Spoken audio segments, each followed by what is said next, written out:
नमस्कार दोस्तों, ज्ञान वृष्टि चैनल में आपका हार्दिक स्वागत है। देवी संध्या ने पुरुषों को कौन से 3 श्राप दिए थे, आज हम इन्हीं पर आप लोगों के लिए एक कहानी लेकर आए हैं। बहुत समय पहले की बात है। देव ऋषि नारद शिवजी से मिलने के लिए कैलाश पर्वत पर गए और उन्होंने शिवजी के दर्शन किए। शिवजी नारद मुनि को देखकर काफी प्रसन्न हुए और नारद मुनि के आने का कारण पूछा। भगवान भोलेनाथ ने नारद मुनि से कहा कि नारद मुनि, आप बताइए कि कैलाश पर्वत पर आपका आगमन कैसे हुआ। भगवान ने आपको किस कारण कैलाश पर्वत पर भेजा है। नारद मुनि प्रसन्न हुए और बोले, हे प्रभु, हे भोलेनाथ, आपको सब पता है कि मैं किस कारणवश कैलाश पर्वत पर आया हूँ। हे भोलेनाथ, मेरे मन में एक शंका उत्पन्न हुई है। उस शंका का निवारण करने के लिए मैं आपके कैलाश पर्वत पर आया हूँ। तो हे प्रभु, हे दयालु, आप मेरी शंका का निवारण करें। हे दीनदयाल, आप तो जगत के स्वामी हैं और आप सभी प्राणियों के दुखों का निवारण करते हैं और उनका अंत करते हैं। तो हे प्रभु, मेरी भी शंका का निवारण करें। इतनी बात सुनकर भोलेनाथ मुस्कुराते हैं और नारद जी से कहते हैं कि नारद, तुम्हारे मन में जो प्रश्न उठ रहा है उसको मैं भली भांति जानता हूँ। अब तुम अपनी शंका को दूर करो। हे प्रभु, मैं आपके कैलाश पर्वत पर इस आगमन से आया हूँ कि मेरे मन में यह प्रश्न है कि देवी संध्या कौन थी और देवी संध्या ने पुरुष जाति को कौन से 3 श्राप दिए थे। इस बात को सुन के भोलेनाथ ने कहा कि हे नारद, तुमने एक उत्तम प्रश्न किया है। इस प्रश्न का उत्तर जानने से समस्त पुरुष जातियों का कल्याण होगा और तुम्हें तुम्हारे सभी प्रश्नों के उत्तर भी मिल जाएंगे। इसलिए तुम इस कथा को ध्यानपूर्वक सुनो, क्योंकि इस कहानी को सुनने मात्र से ही सभी पाप भस्म हो जाएंगे। नारद मुनि ने कहा, हे प्रभु, आप मुझे देवी संध्या की कहानी को पुनः सुनाइए। भोलेनाथ बोलते हैं, देवी संध्या की कहानी को मैं तुम्हारे आगे प्रस्तुत करता हूँ। एक समय की बात है, ब्रह्मा जी के मन में सृष्टि का निर्माण करने की इच्छा जागृत हुई। तब सबसे पहले उनके मन से विचार करने पर एक त्रिभुवन सुंदरी कन्या का जन्म हुआ। वह कन्या अत्यंत सुंदर और मनमोहिनी थी। मन से उत्पन्न होने के कारण वह ब्रह्मा की मानस कन्या हुई। ब्रह्मा जी उस समय ध्यान कर रहे थे और ध्यान करते समय वह कन्या उत्पन्न हुई, इसीलिए उसका नाम संध्या हुआ। जब ब्रह्मा जी ने उस अत्यंत सुंदर स्त्री की ओर देखा तो कुछ क्षणों के लिए ब्रह्मा जी का मन विचलित हो गया। उसका मनमोहन रूप देखकर ब्रह्मा जी मोहित हो गए और उनके मन में काम भाव जागृत हुआ। ब्रह्मा जी की दृष्टि पड़ते ही उस देवी का तेज नष्ट हो गया, जिससे वह देवी संध्या बहुत दुखी हो गई और उस स्थान को छोड़कर चली गई। नारद, ब्रह्मा जी के मन में किसी भी प्रकार का विकार उत्पन्न नहीं हो सकता, किंतु प्रभु की लीला तो देखो। उन्होंने अपनी लीला दिखाने के लिए ब्रह्मा जी के मन में विकार उत्पन्न किया। इस विकार के कारण ब्रह्मा जी के मन में कुछ क्षणों के लिए काम का भाव उत्पन्न हो गया। ऐसी लीला रचना के पीछे समस्त पुरुष जाति का कल्याण छुपा था।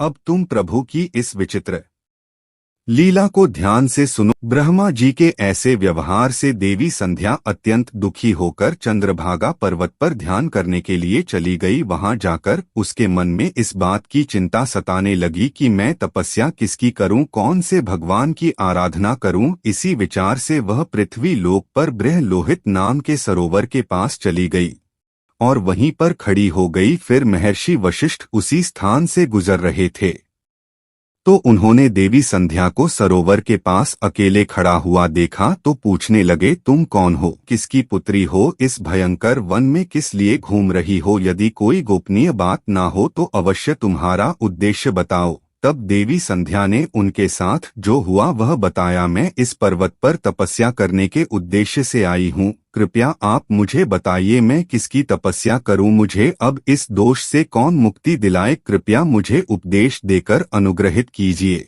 तुम भगवान नारायण की तपस्या करो। ओम नमो नारायण नमः इस महामंत्र का जाप करो। जब तक भगवान के दर्शन ना हो तब तक इस मंत्र का जप करती रहो। स्वच्छ वस्त्र पहनकर उत्साह और प्रेम के साथ इस नियम का पालन करो। मौन धारण करते हुए भगवान के नाम का जाप करो। तुम्हारी भक्ति से प्रसन्न होकर भगवान विष्णु तुम्हें अवश्य दर्शन देंगे। इस प्रकार से महर्षि वशिष्ठ देवी संध्या को उपदेश देकर वहां से चले गए।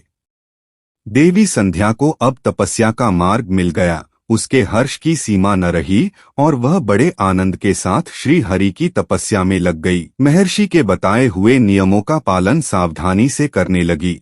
इस प्रकार सभी नियमों का पालन करते हुए देवी संध्या ने 4 युगों तक भगवान की तपस्या की। भगवान के प्रति श्रद्धा को देखकर सभी देवताओं को बड़ा आश्चर्य हुआ। भगवान विष्णु भी देवी संध्या की तपस्या से अत्यंत प्रसन्न हुए और फिर वह मनोहर चतुर्भुज रूप धारण करके उसके सामने प्रकट हुए।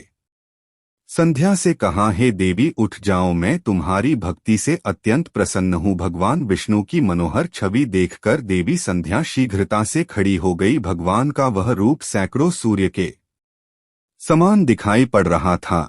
भगवान के ऐसे रूप को देखकर देवी संध्या स्तंभ हो गई। उसे समझ में नहीं आ रहा था कि वह क्या करे और क्या न करे।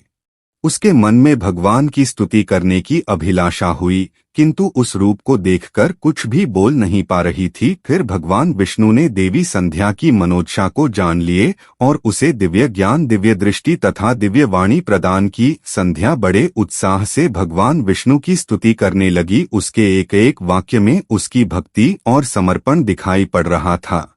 तपस्या के कारण संध्या का शरीर अत्यंत कमजोर हो गया था। तब भगवान ने अपनी अमृतमयी दृष्टि डालकर उसके शरीर को हष्ट पुष्ट बना दिया और मधुर वचन उसे कहने लगे, तुम्हारी तपस्या से मैं अत्यंत प्रसन्न हूँ। मैं तुम्हारी भक्ति अनुसार फल देकर तुम्हें अनुग्रहित करना चाहता हूँ।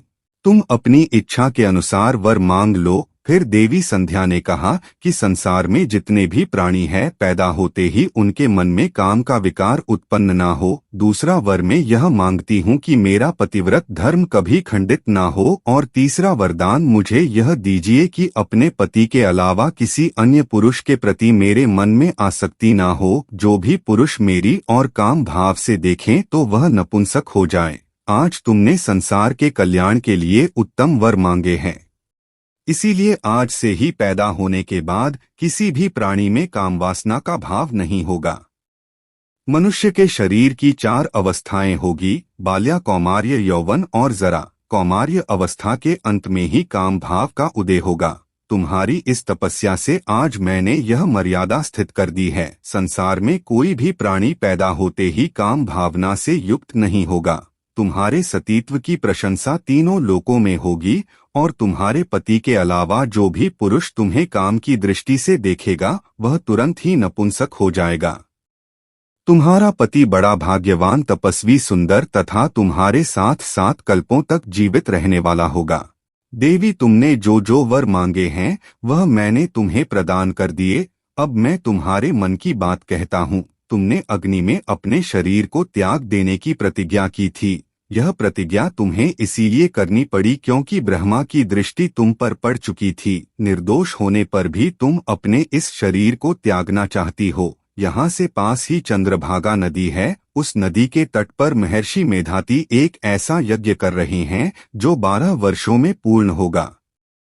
इस यज्ञ में तुम अपनी प्रतिज्ञा पूरी करो, किंतु तुम वहां पर ऐसे वेश में जाओ कि मुनियों की दृष्टि तुम्हारे ऊपर ना पड़ सके। मेरी कृपा से तुम अग्नि देव की पुत्री हो जाओगी। जिसे तुम अपना पति बनाना चाहती हो उसका चिंतन करते हुए तुम उस अग्नि में अपना शरीर त्याग दो। इतना कहकर भगवान विष्णु ने अपने हाथ से देवी संध्या के मस्तक को स्पर्श किया। स्पर्श होते ही देवी संध्या का शरीर आटे का बन गया। भगवान ने ऐसा इसीलिए किया क्योंकि मुनियों का वह यज्ञ संसार के कल्याण के लिए हो रहा था और उस अग्नि में मांस ना गिरे और अग्नि देव मांस भोगी ना बन जाए। देवी संध्या अदृश्य होकर उस यज्ञ के स्थान पर आ गई। उस समय उसके मन में एक ही भावना थी। उसने पृथ्वी पर आते ही सबसे पहले महर्षि वशिष्ठ जी के दर्शन किए थे, इसीलिए उसने अपने मन में महर्षि वशिष्ठ जी को ही अपना पति मान लिया और उन्हीं का चिंतन करते हुए यज्ञ की अग्नि में अपने शरीर को त्याग दिया। फिर भगवान की आज्ञा से अग्नि देव संध्या के शरीर को सूर्य मंडल पर लेकर गए। सूर्य देव ने संध्या के शरीर के 2 भाग करके देवताओं और पितरों को प्रसन्न करने के लिए अपने रथ पर स्थापित कर दिया। उसके शरीर का ऊपरी भाग प्रातः काल हुआ और शेष भाग संध्या काल हुआ। देवी संध्या के कारण ही सुबह सूर्योदय के समय को प्रातः संध्या कहा जाता है और सूर्यास्त के समय को संध्या काल कहा जाता है। इस प्रकार से देवी संध्या त्याग की मूर्ति थी। उन्होंने अग्नि में प्रवेश करके अपने जीवन को समाप्त कर दिया। भगवान विष्णु के वरदान से देवी संध्या दूसरे जन्म में अरुंधति के रूप में प्रकट हुई और वशिष्ठ जी की पत्नी हुई। इस कारण संसार में जन्म लेने वाला प्रत्येक प्राणी काम के भाव से रहित होता है। उसके अंदर किसी भी प्रकार की कामवासना नहीं होती। इस प्रकार से मैंने आपको देवी संध्या के जीवन का चरित्र सुना दिया। आपने देवी संध्या के चरित्र को सुनाकर मुझ पर बड़ा उपकार किया है। देवी संध्या की कथा सुनकर मैं धन्य हुआ। आपका कोटि कोटि धन्यवाद हे प्रभु। अब मैं इस कथा का तीनों लोकों में प्रचार करूंगा। इस प्रकार भगवान शिव ने देवर्षि को देवी संध्या की कथा सुनाई। आपको यह कथा कैसी लगी हमें कमेंट करके जरूर बताएं।